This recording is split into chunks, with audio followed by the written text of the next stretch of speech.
Agora nós teremos um tempo para a resposta a algumas perguntas que possam surgir.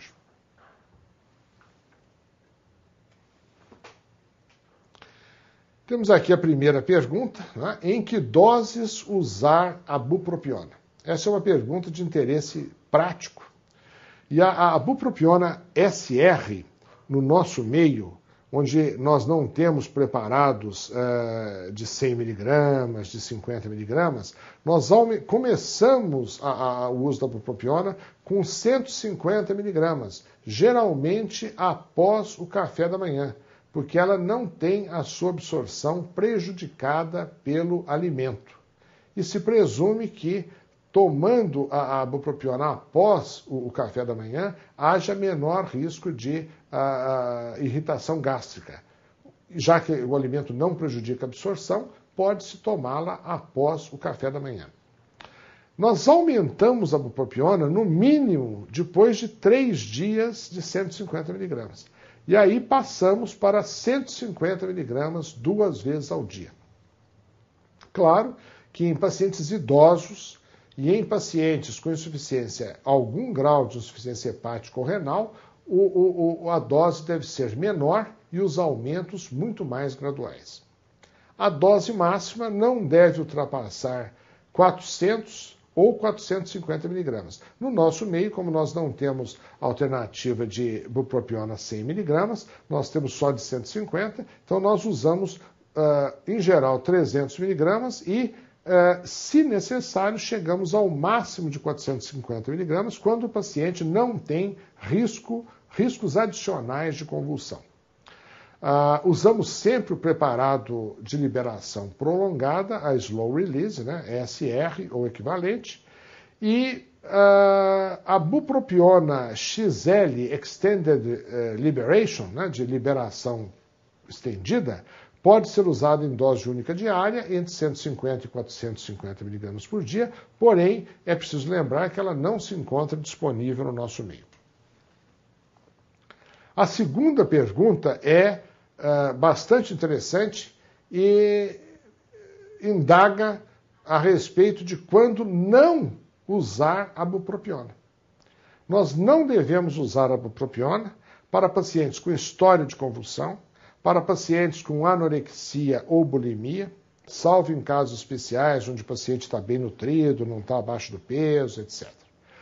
Não devemos utilizar a bupropiona para pacientes que estejam em abstinência do álcool ou de benzodiazepínico ou de sedativos, opiáceos ou não, pelo maior risco de convulsões.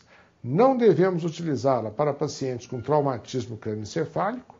Não devemos utilizá-la quando houver concomitante uso de inibidor da MAO, deve-se dar 2 semanas de intervalo entre um e outro, e também não devemos utilizá-la para pacientes que estejam em uso da tioridazina, porque o aumento da concentração plasmática de tioridazina resultante da ação da bupropiona sobre o citocromo P450 pode resultar em maiores níveis plasmáticos da tioridazina, e nós sabemos que a tioridazina pode induzir a arritmias cardíacas, inclusive a torsade depoante e arritmias outras ventriculares de modo geral. Terceira pergunta: como proceder se o paciente tem insuficiência hepática e renal? A bupropiona, ela é extensamente metabolizada no fígado. Então, nós devemos, para esses pacientes, iniciar com doses menores, monitorar de perto o paciente e, no caso da insuficiência renal, como a bupropiona, em mais de 80%, é excretada através dos rins, nós devemos lembrar que a concentração da droga é aumentada. Então, as doses devem ser proporcionalmente diminuídas e a monitoração do paciente deve ser feita de perto. Pode-se usar a bupropiona na gravidez? A bupropiona ela está inserida na categoria B de risco do FDA. Quer dizer, existem estudos com animais que não mostram risco, porém não há estudos controlados com seres humanos. Nós devemos evitá-la, particularmente no primeiro trimestre, em função do risco de teratogênese. E também devemos atentar para os riscos no terceiro trimestre, porque pode interferir com os eventos do parto em si, o momento particularmente vulnerável para a criança que está nascendo. Pode-se usar a bupropiona durante a amamentação? Sabemos que a bupropiona e a hidroxibupropiona, seu principal metabólito, passam para o leite. Só usar, então, com muita cautela. Se a criança se mostrar sedada ou irritada, suspender imediatamente a droga e não usar de maneira nenhuma quando a criança tiver risco aumentado de convulsões. Quais são as principais interações com outras drogas? É a sexta pergunta. Pela sua ação sobre o citocromo 2D6, a bupropiona pode aumentar o nível plasmático de tricíclicos, aumentando seus efeitos colaterais. O tramadol, né, que é um opiáceo muito utilizado, sintético, ele pode aumentar o risco de convulsões quando usado concomitantemente com a bupropiona. Então nós devemos indagar a respeito do uso do tramadol, que frequentemente é feito de forma até recreacional. O tramadol é uma droga que tem um potencial de abuso. Pela ação sobre o citocromo 2D6, a bupropiona também aumenta, ou pode aumentar, os níveis de beta-bloqueadores, da atomoxetina, que é muito usada em alguns lugares é usada para a déficit de atenção, e também aumenta os níveis da codeína. Mais ainda, como já falamos, aumenta os níveis da tioridazina, podendo ocasionar arritmias cardíacas.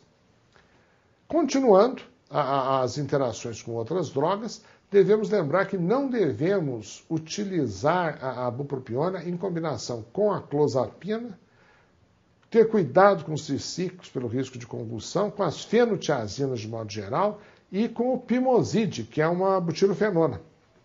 E nunca usar com um tioxantênico.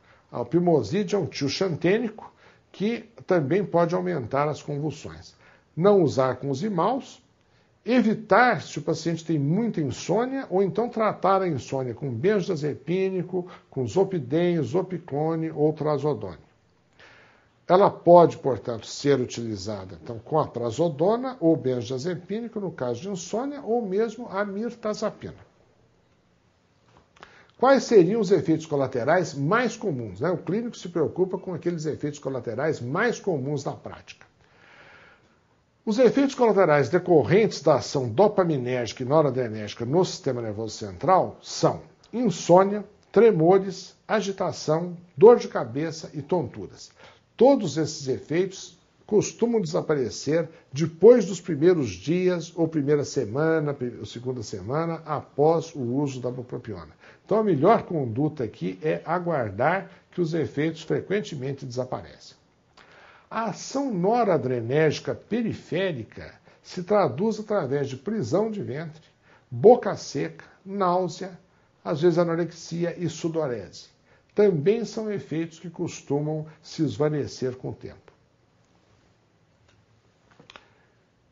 Outros efeitos colaterais comuns, são, como eu falei, as convulsões, que na verdade não são tão comuns assim nas doses adequadas, 0,3%, 0,4%.